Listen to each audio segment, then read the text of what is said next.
Hey, you. Thanks for tuning in. Just a quick heads up, this episode is rated PG-13, so expect to hear some mild language or adult concepts. I have always associated pleasure as the physical sensation that coincides with a deep satisfaction with what I'm doing. I don't think most people see pleasure as that. If there's no satisfaction in the pleasure, I don't think of it as true pleasure. It's like sugar on your tongue kind of pleasure. It's not nourishing, enlivening, brightening, life-enhancing kind of pleasure, which is kind of the point, right? Welcome to Pleasure Central Radio, the place to rethink the assumptions we don't even realize we are making that keep us from getting what we truly want out of work, life, and love. Here is your sneak peek into an authentic, pleasure-focused conversation.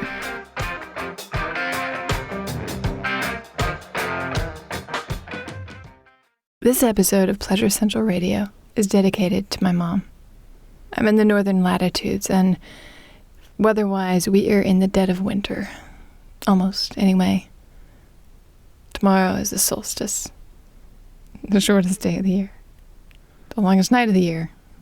I've been thinking about light a lot these days, especially in light of how little light there is outside naturally. In my house now, I've put up all kinds of decorations and Christmas lights, Christmas tree, candles. And that tends to remind me of my mom. My mom gave me a few precious gifts. An appreciation for words was possibly the most enduring one.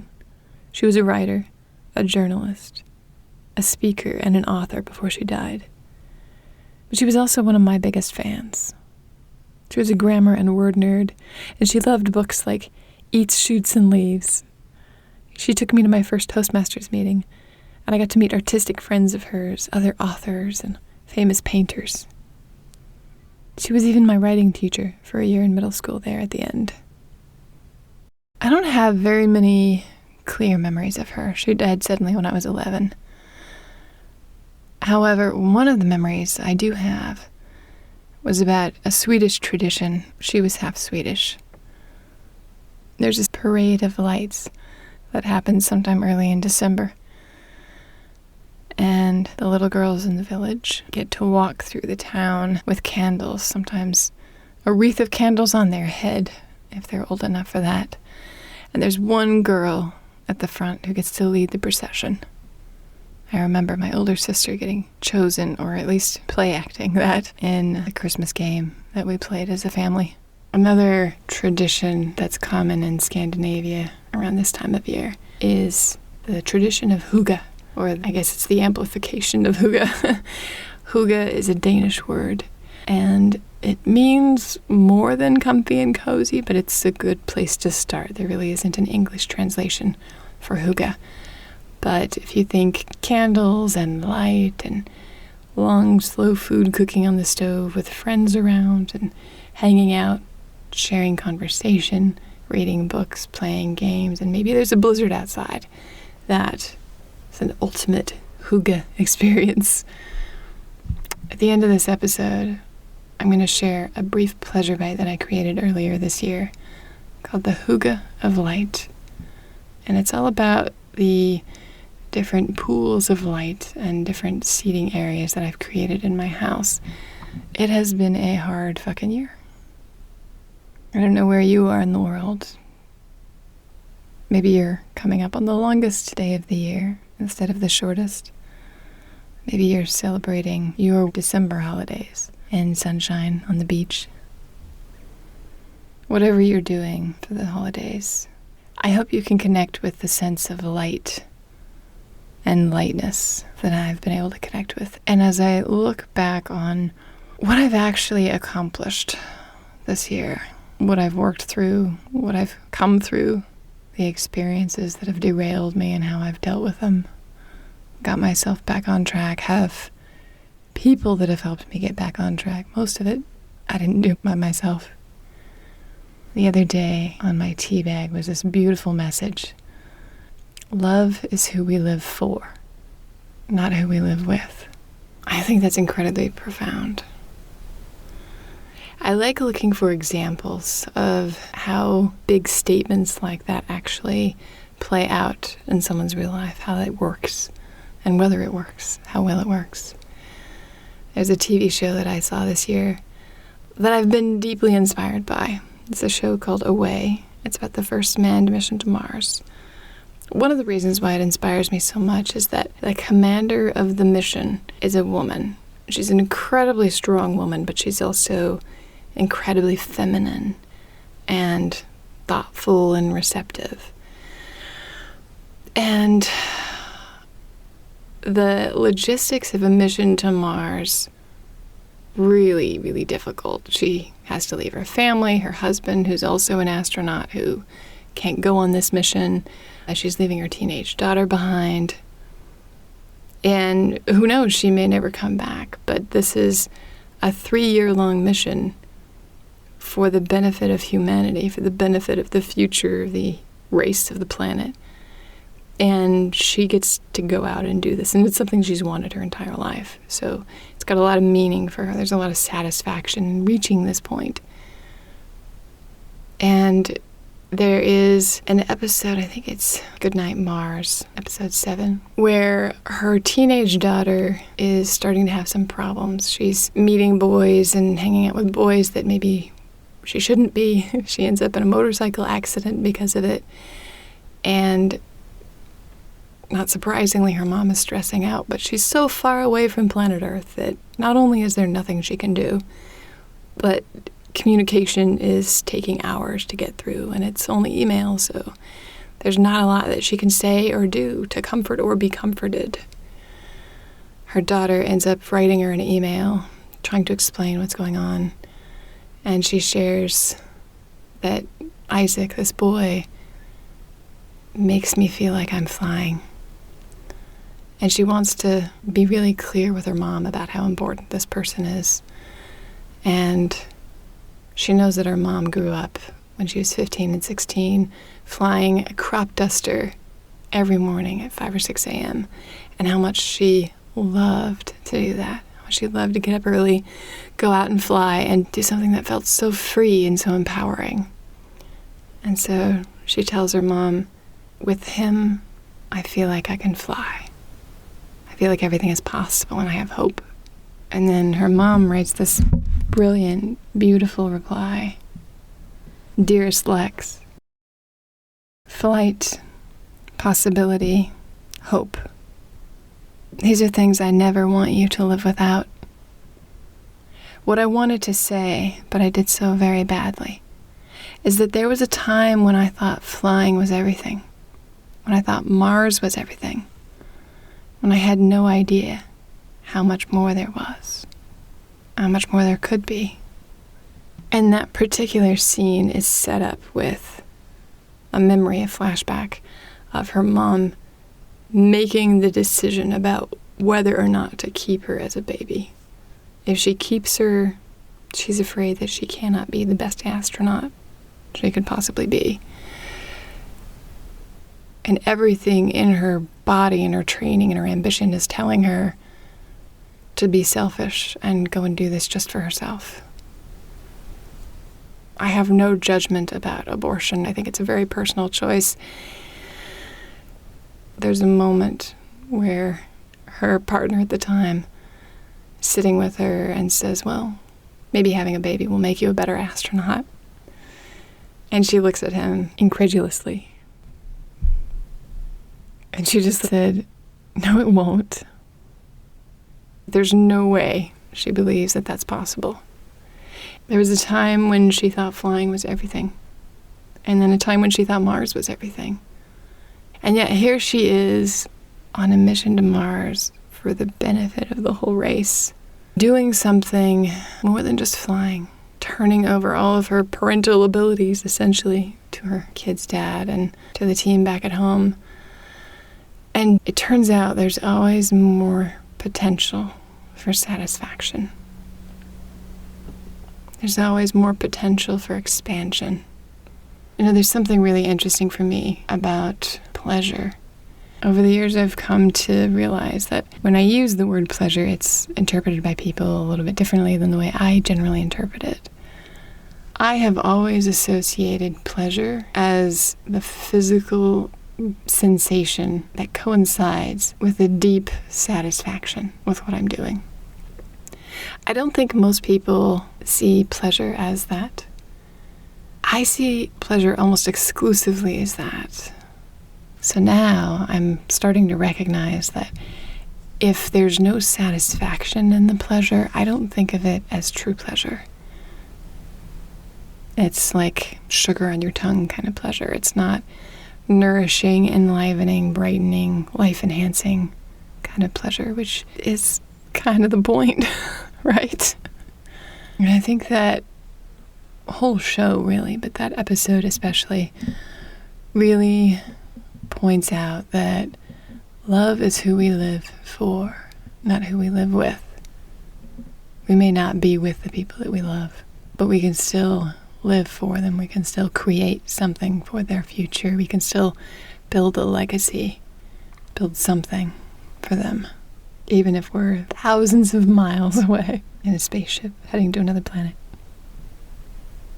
I also found it pretty profound watching that show this year in the middle of all of the isolation and the distance from many of my loved ones. Getting to remember that I am creating something for them, whether or not they're able to enjoy it in person, whether or not we're able to connect in person. Something that will hopefully impact their lives, their futures, and their families. And that's been very helpful.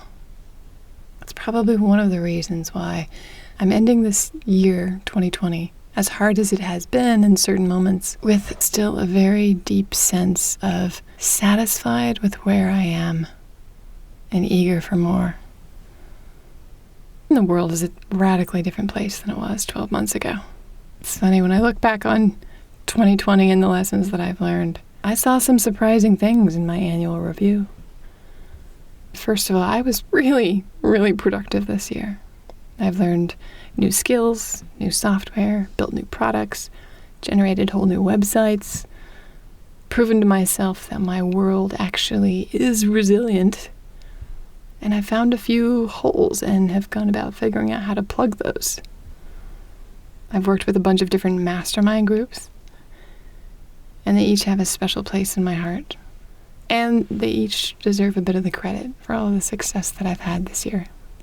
I'm regretting less and less each day, and I've been finally learning how to make peace with some parts of myself that I didn't really know how to acknowledge before.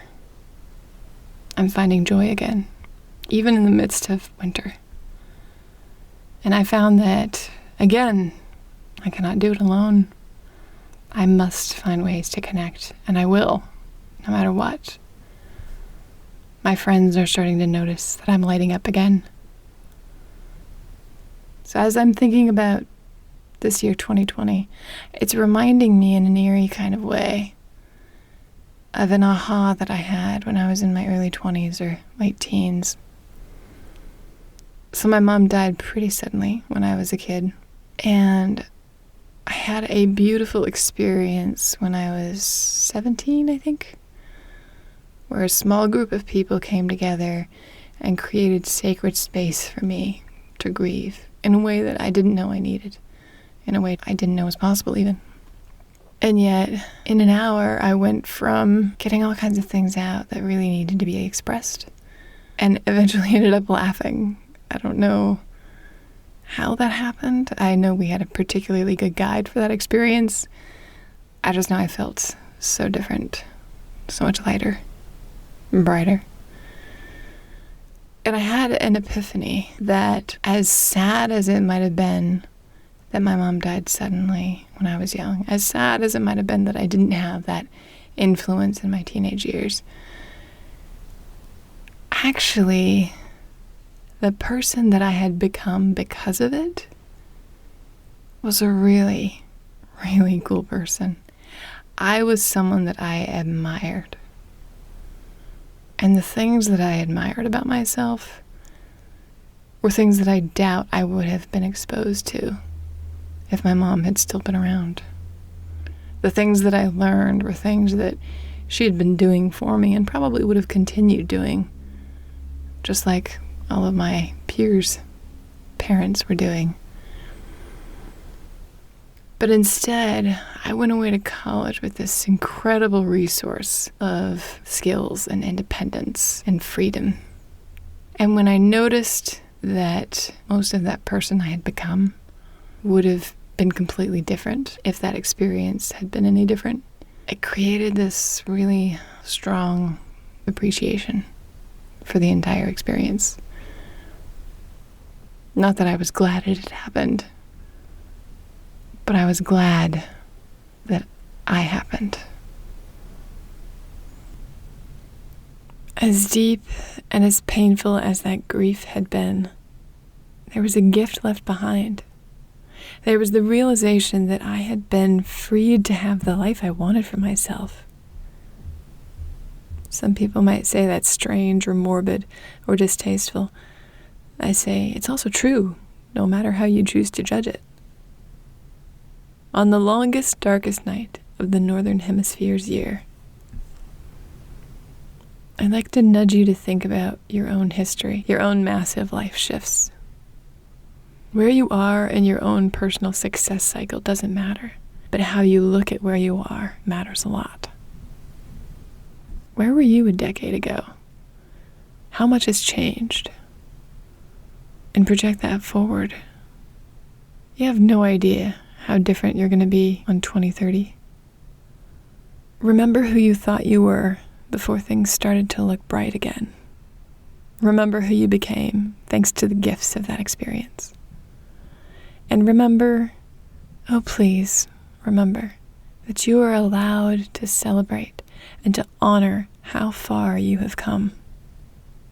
I find that when I go back and I remember who I was and what life was like at a different time in a different chapter, then I'm able to appreciate where I am now on a new level. I'm able to see my own trajectory, my own growth.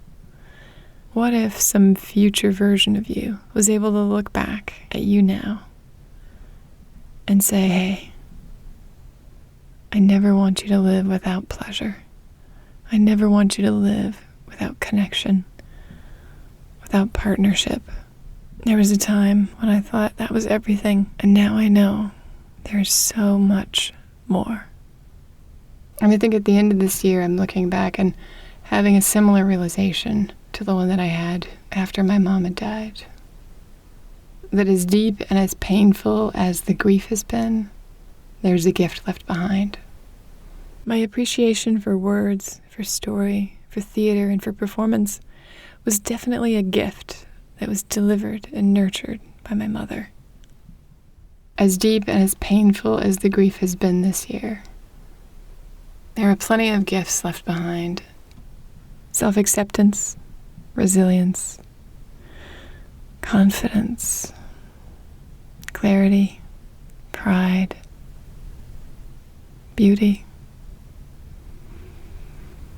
an open heart. I hope that you have found some time to find and to open your gifts that this year is leaving for you. And here is the pleasure bite, the hygge of light. I hope you enjoy it. I hope it inspires you. And I hope it sparks a flame within you so that you can be your own light heading into the next year. I was walking around my apartment earlier tonight and appreciating light, the variety of light fixtures that I have and the way that my lights are all connected together, the way that I have some general lighting in every room, some focused task lighting in every room, a lot of accent lighting to remind me of the beauty that I've collected around me, the art, and the pieces that I have brought back from trips and relationships and partnerships that every time I look at them or feel them or remember where they came from, I get a smile on my face. Definitely sparks joy. There's something about light, though, that can be used to accent, to show, to highlight to share, to warm, to create, to pacify, to excite.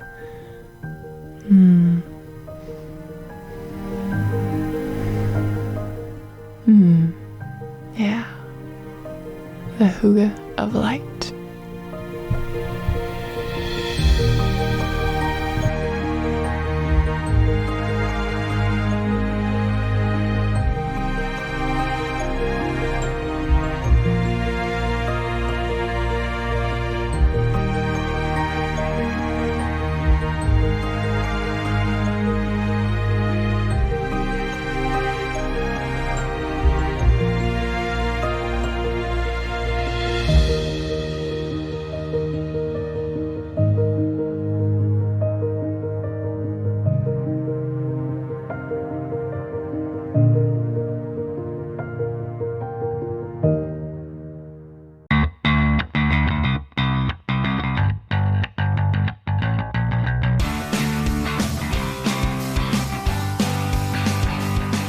Hey, Pleasure Seeker.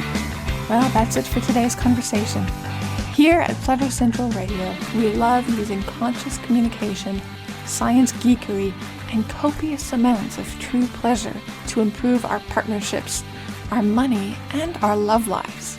And we hope you do too. If you loved what you heard here, we'd love a review. You can listen to other episodes of the podcast and read thought-provoking essays or poems written by me, Radiant Rebecca, by checking out the blog on pleasurecentralpodcast.com. Sign up to hear about new episodes immediately at pleasurecentralpodcast.com. Your thought to ponder today is, and when I noticed that most of that person I had become would have been completely different if that experience had been any different, it created this really strong appreciation for the entire experience. Not that I was glad it had happened, but I was glad that I happened.